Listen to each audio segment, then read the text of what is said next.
Hello guys, good morning, good morning. So ito yung ating ah, video ngayong Sunday. So tayo ay galing sa trabaho, kailangan magpahinga. So naglaba din tayo ng carpet. Kahit pagod na pagod, ay nakapaglaba ko ng carpet. Kasi kailangan nating labahan yan. Pang-apat na laba ko, pangatlong laba, tapos may lalabang pa kang isa. So ito yung upload ko kahapon sa isang channel natin, Max Personal Vlogs. So yan ang ating mga halaman, no. Ganda, dito na kami kumuha ng pang display sa bahay.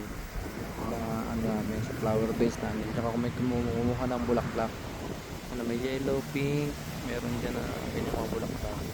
Napakakas ng guys ng hangin ngayon, kung may paparating na masamang panahon.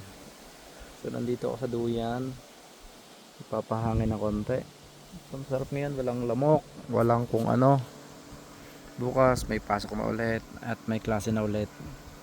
So bukas hindi mo na papasok si Yana sa trabaho. Sa school, sorry. Sa daycare kasi yung aming sasakyan ay nasa service pa. Next week pa daw matatapos. Sana matapos na ngayong darating na linggo. Ay kakapagod din. Naglalakad kasi ngayon ako puntang trabaho. Lakad.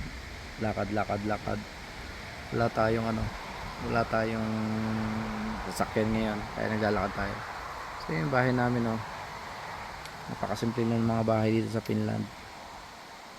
Ganito lang yung buhay namin. Kapag nagtag-yelo na naman, punong-puno na naman ng yelo yan. Kaya sinasamantala namin yan. So itong duyan yan, kapag gantong winter ay nilalabas namin. Kapag hindi na siya winter ay ito dinadala ko dun sa likod. Tapos ito pinapasok dito sa bodega. So yun lang, nag-update lang tayo and maraming salamat. Mag-ingat kayo palagi at napaganda ngayon ng panahon kahit medyo mahangin. Mas gusto ko to medyo mahangin kasi hindi umaano yung mga manlilipad, yung para mga lamok. So mamaya magkakape kami niya dito, mamaya pahapon na konti. Ulit akong video ulit ako. Yun lang, keep safe always, bye bye.